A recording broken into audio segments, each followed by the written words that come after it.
할렐루야. 여러분 축복합니다. 옆에 분들 사랑합니다. 축복합니다. 격려해 주시기 바랍니다.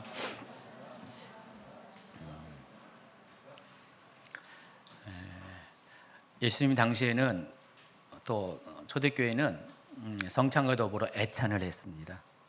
성찬과 애찬이 동시에 대부분 진행됐는데 애찬은 서로 떡을 먹여주는 겁니다.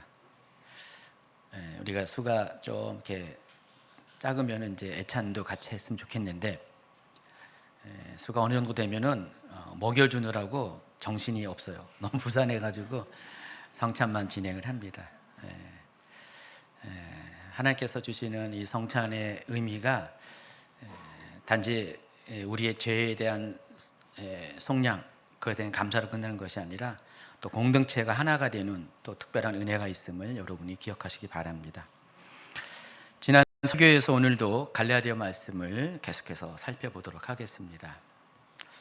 오늘 본문은 갈라디아서 4장 6절과 7절인데 이 본문을 설명하기에 앞서서 이것의 배경이 되는 4장 1절부터 5절까지의 말씀을 먼저 살펴보도록 하겠습니다. 자, 1절과 3절 같이 읽겠습니다. 내가 또 말하노니 유업을 이을 자가 모든 것의 주인이나 어렸을 동안에는 종과 다름이 없어서 그 아버지가 정한 때까지 후견인과 청지기 아래에 있나니 이와 같이 우리도 어렸을 때 이 세상의 초등학문 아래에 있어서 종 노릇하였더니.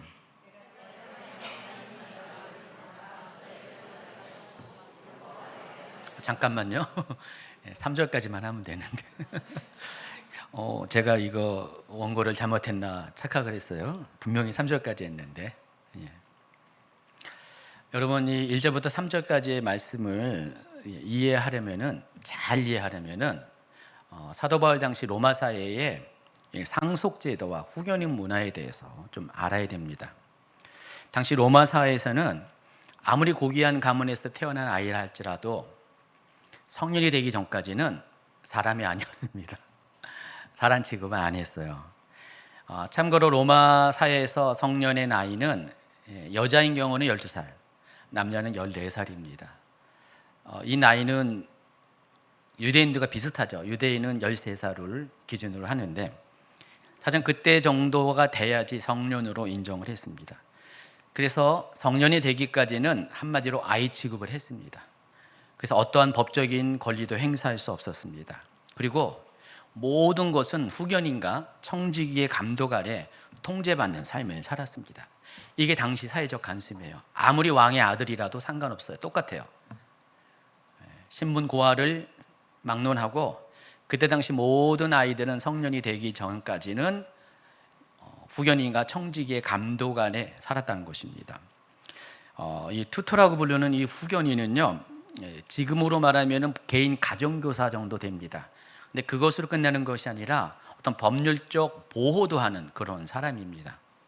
그래서 이 아이가 사회에 적응하고 또 삶의 규칙을 배울 수 있도록 가르쳐주고 또 도와주는 역할을 하는 존재가 후견인입니다. 그리고 큐레이터라고 부르는 이 청지기는요, 아이가 성인이 될 때까지 모든 소유의 재산을 대신해서 관리해주는, 재산을 지켜주는 사람을 가리킵니다. 그래서 당시에는 이 왕자든 귀족의 아들이든 신분을 따지지 않고 모든 성년들은 모든 사람들은 이와 같이 성년이 되기까지 관리의 대상이었어요. 그러니까 통제의 대상이었습니다. 아무것도 자기 혼자 할 수가 없다는 것입니다. 그렇기 때문에 사도 바울은 그들의 삶의 모습을 자유가 없는 종으로 빗대어서 설명을 한 겁니다. 그래서 율법 아래 있는 신앙의 상태가 이와 같은 상태라는 것입니다. 율법은 마치 어떤 역할을 하냐? 후견인과 청지기와 같은 역할을 한다는 것입니다. 우리가 아직 영적으로 성숙하기 전까지 사람들의 삶을 통제하고 때로는 자유를 제한하는 것이 바로 율법의 역할이라는 것입니다. 자, 그런데 마침내 우리가 성년이 되잖아요. 그러면 모든 것들이 다 바뀌게 되어 있어요. 이제는 아들 취급을 받게 된다는 것입니다. 그러니까 유업을 이을 진정한 아들로 사회적인 인정을 받게 된다는 것입니다. 법적인 권리도 행사할 수 있게 됩니다. 자, 그러면 더 이상 후견인과 청직의 역할이 필요 없다는 것입니다. 모든 것들이 내 자의적으로 결정해서 행할 수 있는 그런 존재가 된다는 것입니다. 그래서 동일한 자녀이지만은 자유 있는 사람의 몸에서 난 그런 아들과 종의 몸에서 난 아들은 여기서 차이가 드러나는 거예요. 성년이 되기 전까지는 비슷한 처지에 있는데 성년이 되면은 그때서 누가 자유 있는 사람인지 누가 종인지가 확연히 드러나게 된다는 것입니다. 따라서 이와 같은 관습을 너무나 잘 알고 있던 이 갈라디아 교회 성도들에게 사도 바울이 이 같은 비유로 통해서 율법의 기능에 대해서 설명했을 때 그들은 너무도 잘 이해했을 것 같아요. 여러분, 제가 지금 이 배경을 설명하니까 좀 더 이해가 되죠.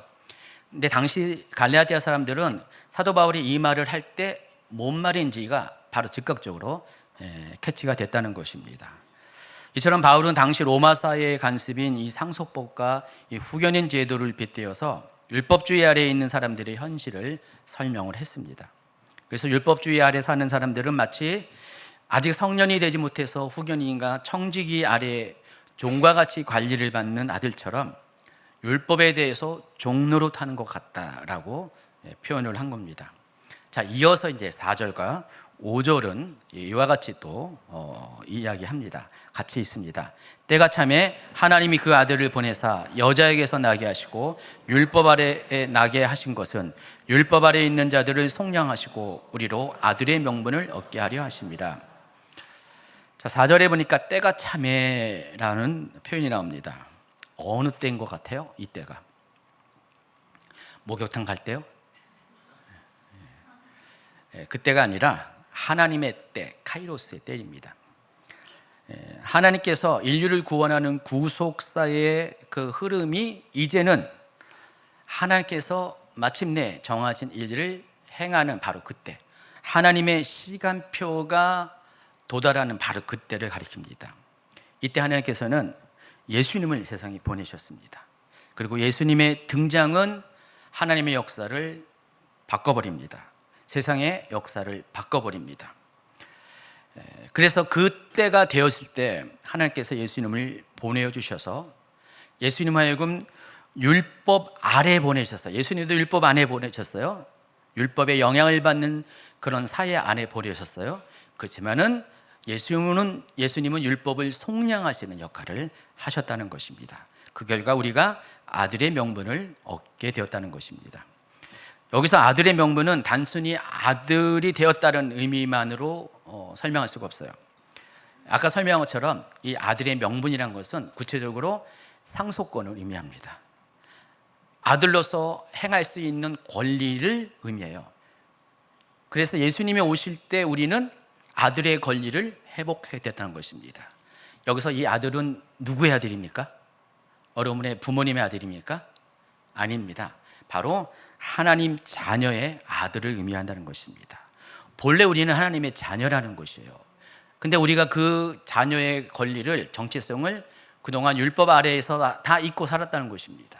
내가 누구인지를 모르고 살았다는 것입니다. 그런데 예수님께서 오셔서 우리로 하여금 우리가 누구인지를 알려주신 것이에요. 더 이상 우리는 율법의 자녀가 아니라, 율법의 종이 아니라 바로 하나님의 자녀라는 것을, 자유하는 사람이라는 것을 우리에게 알려주셨다는 것입니다. 다시 말해서 우리의 신분과 권리가 회복이 되었다는 것입니다. 여기까지가 오늘 말씀의 배경이 되는 내용이고요. 자, 이어지는 내용이 오늘 본문 말씀 갈라디아서 4장 6절과 7절입니다. 같이 읽습니다. 너희가 아들이므로 하나님이 그 아들의 영을 우리 마음 가운데 보내사 아빠 아버지라 부르게 하셨느니라. 그러므로 내가 이후로는 종이 아니요 아들이니 아들이면 하나님으로 말미암아 유업을 받을지니라.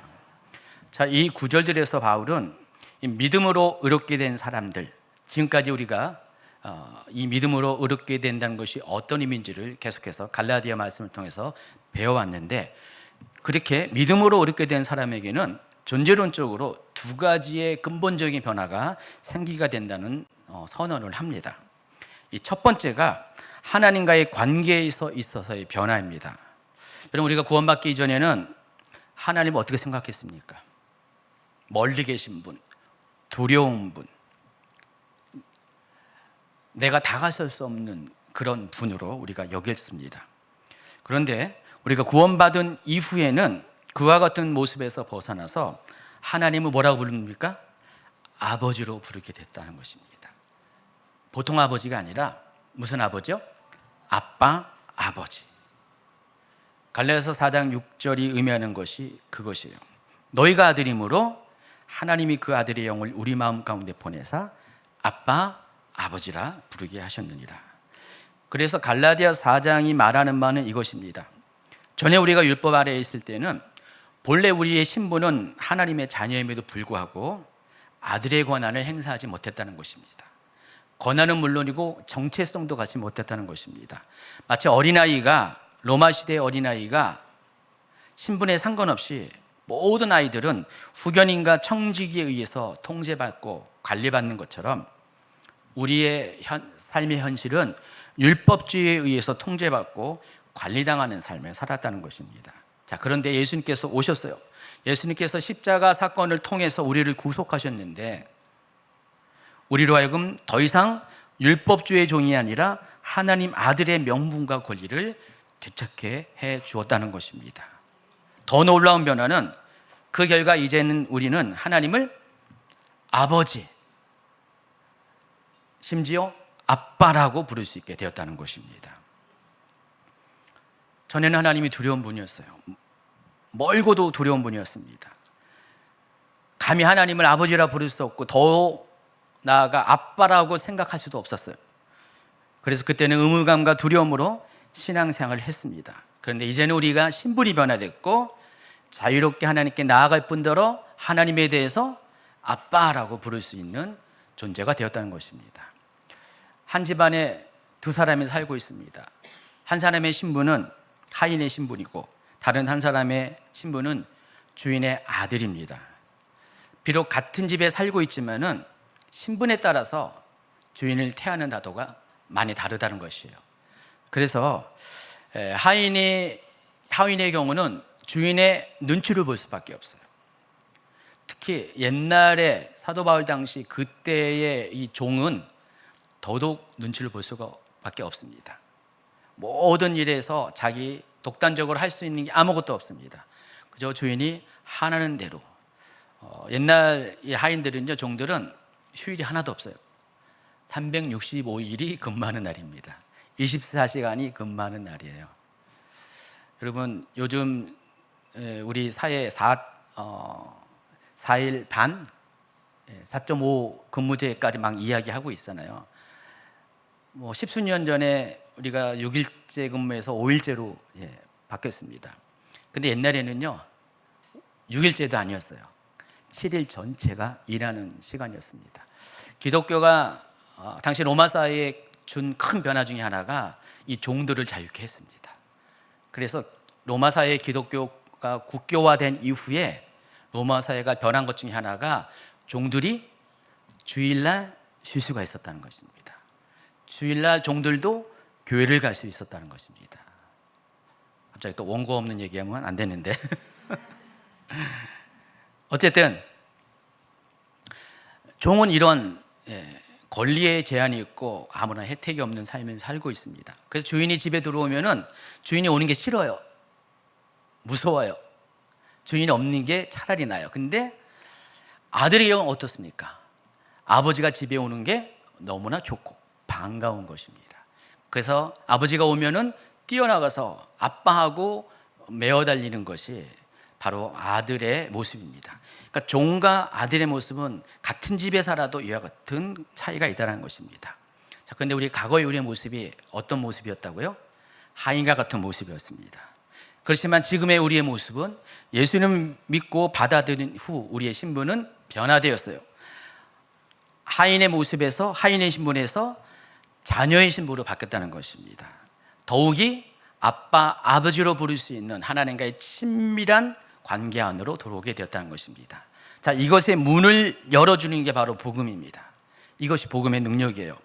그리고 사도 바울이 이어서 하는 말이 이러한 친밀한 관계, 아빠, 아버지라고 부를 수 있도록 해 주시는 분이 바로 누구라고요? 성령님이라는 것입니다.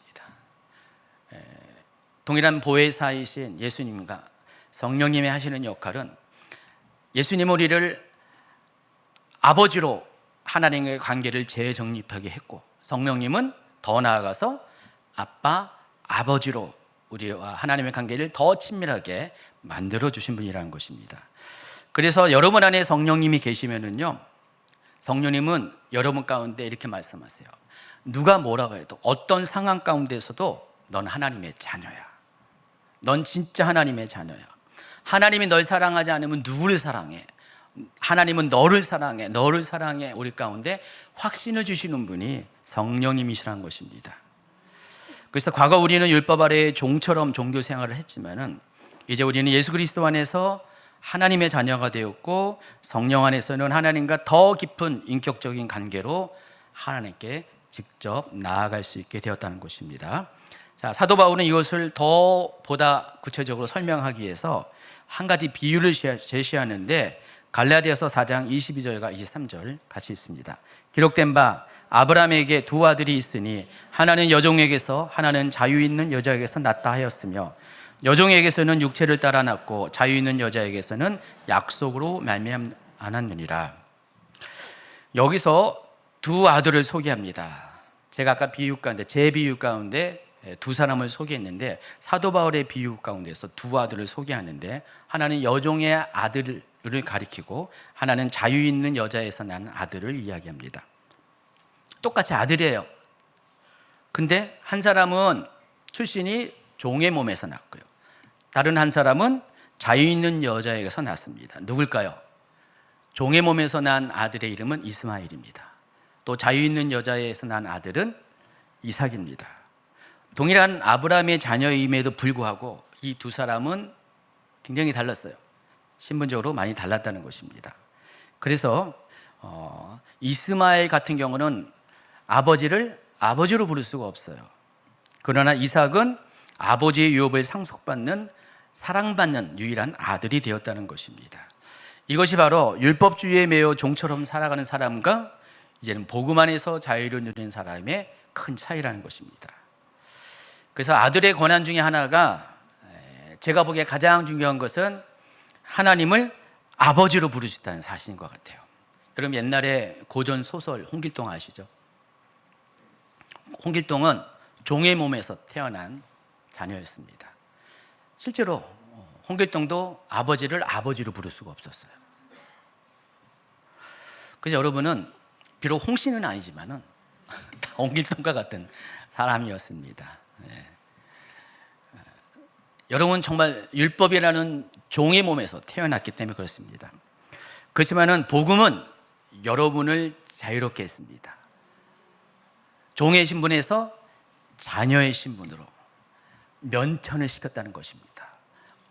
만약 여러분이 정말 진짜로 종이었다가 어느 날 복음이 여러분에 하여금 종의 신분에서 이제는 자유하는 자가 됐다는 어떤 그런 선포를 할 때 얼마나 기쁠까요? 그 소리가 얼마나 기쁜 소리가 될까요? 그러니까 복음이 되는 거죠. 복음은 그와 같은 역할을 한다는 것입니다. 그리고 그것을 끝인 것이 아니라 성령님을 우리로 하여금 하나님을 아빠라고 부르게 한다는 것입니다. 자, 로마서에도 이와 동일한 내용이 기록되어 있습니다. 로마서 8장 15, 16절입니다. 너희는 다시 무소하는 종의 영을 받지 아니하고 양자의 영을 받았으므로 우리가 아빠 아버지라고 부르짖느니라. 성령이 친히 우리의 영과 더불어 우리가 하나님의 자녀인 것을 증언하시나니. 자, 이처럼 믿음으로 의롭다함을 받은 자들에게 생겨나는 첫 번째 변화는 하나님과의 관계의 변화, 꼭 기억하시기 바랍니다. 전에는 종의 자녀로 감히 하나님을 아버지로 부를 수 없었지만은 이제부터는 하나님의 가장 친밀한 호칭인 아빠, 아버지로 부르게 되었다는 것입니다. 복음은 여러분에게 이렇게 놀라운 삶의 변화를 가져다 줍니다. 제가 미국 기독교 사회의 문화 중에서 굉장히 부러워하는 것이 하나가 있어요. 여러분 가끔 보다가 외부 강사님 오실 때 설교하시다가 나중에 또 기도도 하시잖아요. 여러분 영어는 잘 몰라도 알아듣는 게 있습니다. 기도의 첫 마디가 뭐입니까? 대부분의 목사님들이 뭐라고 불러요? 뭐라고 첫 기도를 시작합니까? Father 이렇게 불러요. 서양 문화권에서 기도할 때 첫 단어는 거의 대부분의 목사님들이, 특히 성령 사역하는 목사님들의 특징 중에 하나가 기도의 첫 마디가 Father예요. 아버지. 우리는 과연 그럴까요? 그렇게 하나님을 기도의 첫 마디로 그렇게 부르는 분들이 많을까요? 뭐 그런 분도 있지만은 그러지 않은 분들도 상당히 많은 것 같아요. 근데 미국 사회는 거의 대부분 하나님에 대한 호칭이 Father라고 부릅니다. 여러분, 주기도문에 보면은요, 주기도문들은 우리의 어순에 의하면은 하늘에 계신 우리 아버지라고 하잖아요. 근데 원래 헬라어 어순에 의하면은 뭐가 먼저 나온지 아십니까? Father가 먼저 나와요. 그 다음에 우리예요. 그리고 하늘에 계신. 그러니까 우리가 어떻게 하나님을 부르는, 하나님에 대한 그 호칭 자체가 하나님과 우리의 관계를 대변하고 있는데, 예수님은 우리로 하여금 하나님을 어떻게 부르라고요? 어떻게 기도하라고요? Father라고 먼저 부르라고 주기도문을 통해서 우리에게 가르쳐 주고 있습니다. 자, 두 번째는 신분의 변화입니다.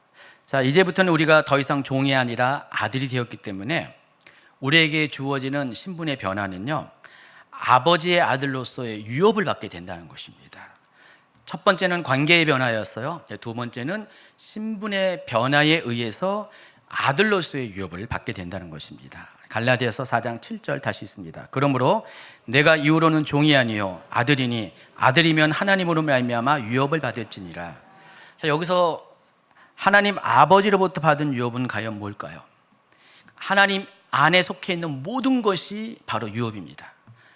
여러분, 아들은요, 아버지가 가진 모든 것을 다 상속받게 돼 있어요. 100%.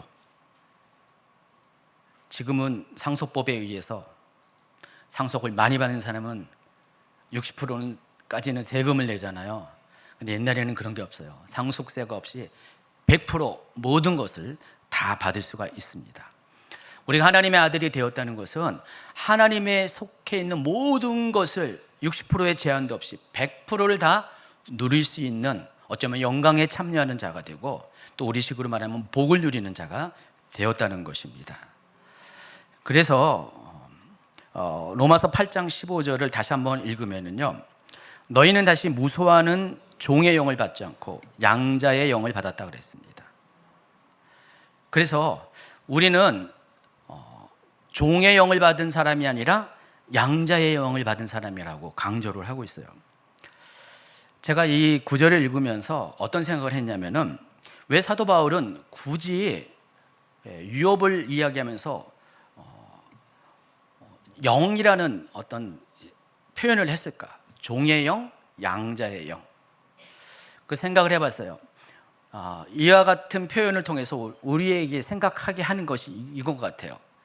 우리가 스스로 자신에 대해서 종이라는 정체성을 갖거나, 혹은 또 하나님의 자녀라는 정체성을 갖고 있는데, 이것을 갖게 하는 어떤 영적인 실체가 있다는 것입니다.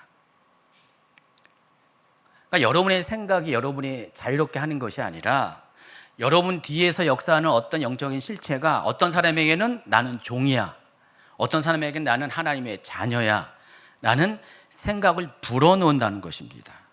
그래서 종의 영을 받은 사람은 하나님을 두려워하는 대상, 주인으로만 인식하게 하고, 혹시라도 잘못해서 벌받을까 조심하게 하고요, 하나님과의 사랑의 관계가 아니라 의무로서 신앙생활을 하게 한다는 것입니다. 이런 사람을 가리켜서 종교인이라고 부릅니다. 유대인들은요, 종의 영을 받은 사람들이었어요. 그래서 하나님과의 관계가 너무나 멀고 두려운 분이었기 때문에 항상 하나님을 두려워해서 잘못하면은 벌받을까 봐 그것 때문에 억지로 율법을 지키려고 노력을 했다는 것입니다. 근데 그와 같이 영향력을 주는 영적인 그런 실체가 있는데, 그게 바로 종의 영이라는 것입니다. 반대로 양자의 영을 받은 사람은 하나님을 아빠, 아버지로 신뢰하고 또 하나님 안에서 자유로운 관계를 갖게 됩니다. 그래서 양자의 영을 받은 사람들은요, 내가 아무리 부족하고 많은 실수를 해도, 내가 봐도 나는 여전히 부족한다 할지라도 그럼에도 불구하고 내 모든 것들을 받아주시고 용납하시고 이해하시는 하나님을 아버지로 고백할 수 있는 용기와 믿음이 생긴다는 것입니다. 이것도 마찬가지로 영적인 백그라운드가 있다는 것이에요. 자, 그러면은 이 종의 영을 가져다주는 그 영적 실체가 누굴까요? 마귀입니다. 자, 그럼 우리에게 양자의 영을 가져다주는 영적 실체는 누구예요? 성령님이라는 것입니다. 마귀는 사람들 하여금 율법주의에 매이게 합니다.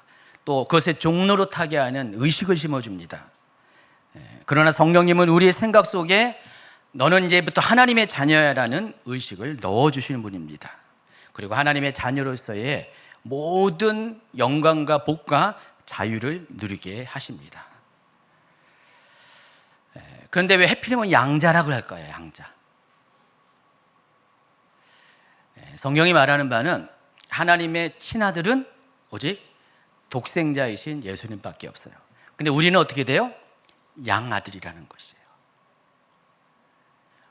그래서 양자의 영이라는 표현을 한 겁니다. 어쨌든 간에 친아들이든 양자이든 간에 당시 로마법에 의하면은 동일한 권리를 갖고 있어요. 그러니까 유산을 나눔에 있어서 친아들은 많이 주고 양자는 조금 주는 게 아니라 모든 아들들은 친아들이든 양자이든 동일한 상속권을 갖고 있다고 합니다. 그래서 로마서 8장 17절은 그와 같은 것을 이와 같이 설명합니다. 자녀이면 또한 상속자, 곧 하나님의 상속자요 그리스도와 함께한 상속자라고 했습니다. 다른 번역에서 보면은요, 이 상속자를 공동 상속자로 번역합니다. 공동이라면은 누가 우리와 함께 상속을 받는다고 여기죠? 바로 예수님입니다. 여러분과 예수님은 공동 상속자예요. 하나님 나라의 유업을 같이 받는 동등한 상속자라는 사실을 아시기 바랍니다. 그렇다고 여러분 예수님이 나하고 똑같아 이렇게 생각하지 마시고 예수님이 하나님 나라를 모두 누리는 것처럼 여러분 또한 그와 같이 누릴 수 있는 존재라는 것을 잊지 마시기 바랍니다. 그러면서 후반절에 우리가 그와 함께 영광을 받기 위하여 고난도 함께 받아야 한다 말씀하고 있습니다. 여러분 상속이라는 것은 권리와 의무 모두를 포함하는 것입니다. 권리만 누리는 것이 아니라 우리가 하나님의 자녀가 되면은 하나님을 위해서 아들로서 역할을 해요. 예수님께서는 하나님의 아들로서 역할을 하셨습니다. 온 세상을 구원하기 위해서 십자가를 지셨죠. 우리 또한 하나님의 자녀이고 예수님과 공동 상속자이기 때문에 우리 또한 자기 십자가를 지고 예수님이 가셨던 그 길을 따라가는 거예요. 같이 가는 겁니다. 그래서 권리와 의무가 동시에 우리의 삶에 필요하다는 사실을 아시기 바랍니다. 이처럼 믿음으로 이렇게 된 사람에게는 두 가지의 큰 변화가 생겼습니다. 더 이상 멀리서 하나님을 두려워하는 종의 신분이 아니라 이제는 하나님을 아빠, 아버지로 친밀하게 부르며 사랑하는 자녀가 되었습니다. 그 결과 예수님과 함께 하나님 아버지에 속한 모든 것을 상속받는 진정한 하나님의 가족이 되었습니다. 그리고 이 모든 것을 확정해 주신 분이 여러분 안에 계시는 성령님이십니다. 성령님은 여러분을 아버지께로 가까이 인도해 주실 뿐더러 여러분이 담대하게 하나님을 아빠라고 부를 수 있도록 하나님과 우리의 관계를 재설정해 주신 분이 성령님이십니다. 자, 그렇다면 우리가 어떤 삶을 살아야 할지에 대해서 이제 결정을 해야 됩니다. 하나님께서는 우리의 관계를 변화시켰고 신분의 변화를 주셨다면 우리 쪽에서의 변화도 필요하다는 것입니다. 우리의 생각과 관점의 변화가 필요하고요, 정체성과 가치관의 변화가 필요합니다. 예전에는 하나님은 멀리 계신 분이라고 생각했던 분이 계시다면 이제부터는 하나님을 멀게 느끼기보다 매일의 삶 속에서 기도와 말씀으로 하나님 아버지와의 친밀한 교제를 나누시기 바랍니다. 두려움이나 율법적 의무감 대신 기쁨과 감사로 예배의 자리에 나아가십시오. 그리고 고난이 찾아올 때도 어려움 속에도 나는 하나님의 공동 상속자와 예수님께 함께하는 공동 상속자라는 그런 마음을 가지고 담대히 고난을 이겨내시기 바랍니다. 로마서 8장에 보면은 사도 바울이 이와 같은 우리의 정체성을 이야기하면서 마지막으로 8장을 이렇게 결말을 맺습니다. 8장 31절부터 39절까지 같이 한번 읽도록 하겠습니다. 그런즉 이 일에 대하여 우리가 무슨 말을 하리요? 만일 하나님이 우리를 위하시면 누가 우리를 대적하리요? 자기 아들을 아끼지 아니하시고 우리 모든 사람을 위하여 내주신 이가 어찌 그 아들과 함께 모든 것을 우리에게 주시지 아니하겠느냐? 누가 능히 하나님께서 택하신 자들을 고발하리요? 의롭다 하신 이는 하나님이시니 누가 정죄하리요? 죽으실 뿐 아니라 다시 살아나신 이는 그리스도 예수시니 그는 하나님 우편에 계신 자여 우리를 위하여 간구하시는 자시니라. 누가 우리를 그리스도의 사랑에서 끊으리요? 환난이나 공고나 박해나 기근이나 적신이나 위험이나 칼이랴. 기록된 바 우리가 종일 주를 위하여 죽임을 당하게 되며 도살당할 양같이 여김을 받았나이다 함과 같으니라. 그러나 이 모든 일에 우리를 사랑하시는 이로 말미암아 우리가 넉넉히 이기느니라. 심지어서 고백합니다. 내가 확신하노니 사망이나 생명이나 천사들이나 권세자들이나 현재일이나 장래일이나 능력이나 높음이나 기쁨이나 다른 어떤 피조물이라도 우리를 우주 그리스도 예수 안에 있는 하나님의 사랑에서 끊을 수 없느니라. 아멘. 하나님께서는요, 우리를 종이라 하지 않습니다. 우리를 자녀라 부르셨습니다. 그러므로 성령 안에서 하나님의 자녀된 신분을 회복한 우리는 이제부터 더 가까이 아빠 아버지 되시는 우리의 하나님 앞으로 나아가는 결단을 해야 됩니다.